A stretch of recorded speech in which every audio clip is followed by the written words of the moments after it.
Some people understand death. Some can even see their next life. But why do they still come back? Welcome to Buddha.say. Today, we bring you 4 true stories from the Biographies of Eminent Monks. One recognized a friend. 12 years later, at the 3 Live Stone, one remembered a lifetime of karmic debt. After eating a single date, one was mocked as slow as an ox, yet awakened through pure sincerity. And one agreed to be reborn, only to leave the world the moment she arrived. These are not legends. They reveal a single, sobering truth. Understanding life and death does not mean you can escape them. Today, let us walk through the turning points of these 4 masters and ask one final question. Is there a path that truly leads us home without returning again? First story. He understood life and death, so why did he return? Have you ever heard of someone who knew exactly where they would be reincarnated while they were still alive? He wasn't a myth. He simply understood the mechanics of life and death too clearly. Master Yuanguan, a Tang dynasty monk, was unique. He didn't just meditate. He ran a business, managed temple lands, and was nicknamed the Tycoon of the Sangha. He lived with absolute clarity. One day, while traveling with his friendly Yuanguan saw a pregnant woman by the river and began to cry. Not out of sadness, but out of realization. Man rowing boat, that woman's child, he said, is where I must go in my next life. She has waited 3 years for me to arrive.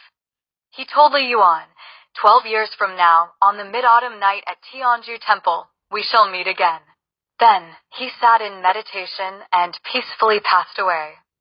12 years later, under the full moon, a young cowherd appeared, riding an ox and singing. It was him. Li Yuan rushed forward, but the boy said calmly, "Our paths are now different. Your worldly ties are not yet severed. Practice well, and we shall meet again." Yuanguan had wisdom and supernatural powers, yet he was still spinning in the cycle of rebirth. Why? Because he relied on self-power. The Biographies of Eminent Monks describe self-power like an ant climbing a high mountain. It's slow and perilous. One slip and you start over. But seeking rebirth in the Pure Land? That's like sailing with the wind. Master Yuanguan reminds us, understanding life and death doesn't mean you can escape it. Practicing deeply doesn't guarantee you'll go the distance. What matters isn't how clever you are, but which path you choose. May we all find the right vessel to carry us across the cycle of rebirth. It is about finding the path home through the mist of life and death. Second story. He ate a single date while starving and remembered his past life. If you were on the brink of starvation and someone handed you a date, only for it to trigger memories of who you were in your previous life, would you believe it? In the Tang dynasty, there was a monk named Jiankong. He lived a life of extreme hardship. No matter how hard he practiced, he was always cold and hungry. Strangely, whenever he had even a little money, he fell ill. He only recovered when the money was gone. For 40 years, he ate only 1 meal a day and wore the same tattered robe for 30. One year, during a great famine, Jiankong was so weak he couldn't walk. He sat by a river in Hangzhou, weeping. A mysterious monk appeared, smiling. "Master Scholar," the monk asked, "have you had enough of your travels?"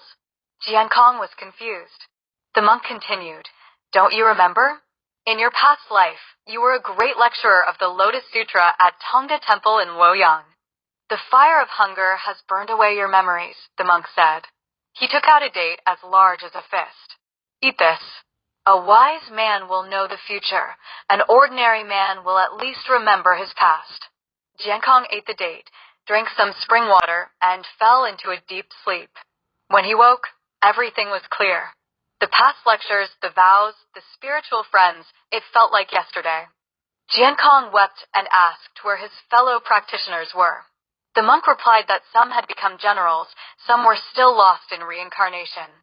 Then came the heavy blow. Of the 5 who practiced together, only I am liberated. You, however, are still paying off your debts in hunger and cold." Jiankong cried, "I have practiced so hard this life. Why must I suffer?" The monk answered, "In your past life, your teachings were slightly flawed, causing doubt in others. Your discipline was incomplete. The karma remains." The monk showed Jiankong a magical mirror that revealed the rise and fall of the world. Jiankong nodded, finally understanding the law of cause and effect. He officially became a monk at Lingyin Temple and spent the rest of his life in even more rigorous practice. Before passing away, he left prophecies about the future of Buddhism, which later came true during the Huicheng persecution. What does this tell us? Pure practice doesn't always mean liberation. Practicing hard doesn't guarantee a fast exit. Relying on self-power is profound, but incredibly difficult.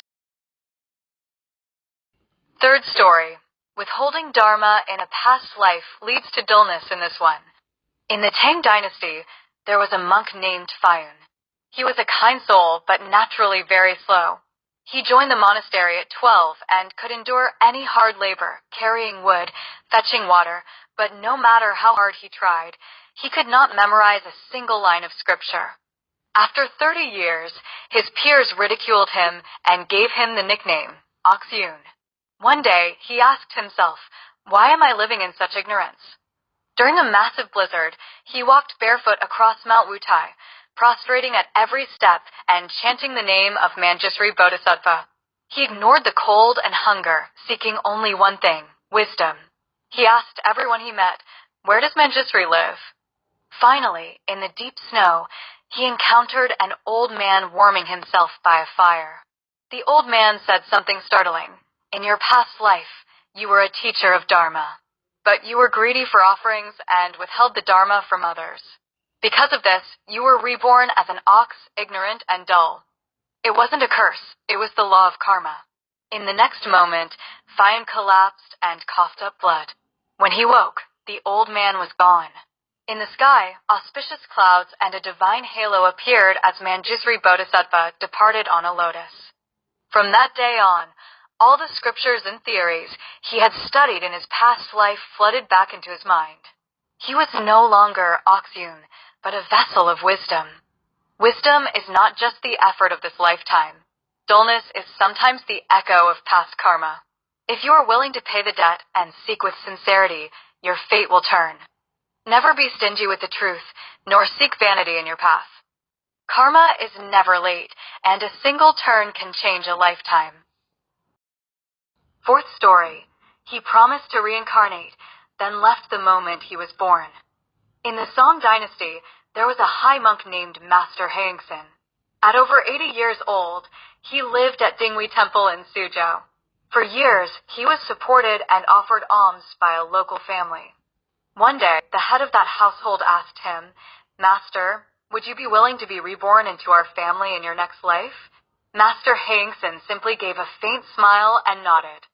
Shortly after returning to the temple, he suddenly fell ill. Within days, he passed away peacefully in meditation. On the very day of his passing, that family gave birth to a baby girl. A month later, another Zen master came to visit the family. When the baby girl was brought out, she looked at the Zen master and smiled. The Zen master whispered a single sentence, "Haiyin, you made a mistake." Upon hearing this, the infant girl suddenly burst into tears. After a few cries, she fell silent and passed away on the spot. Reincarnation is not a casual promise. Even a simple nod can lead to the wrong path. If a master can falter with one thought, how much more cautious should we be? For stories. For extraordinary monks. Memory, prediction, awakening, rebirth.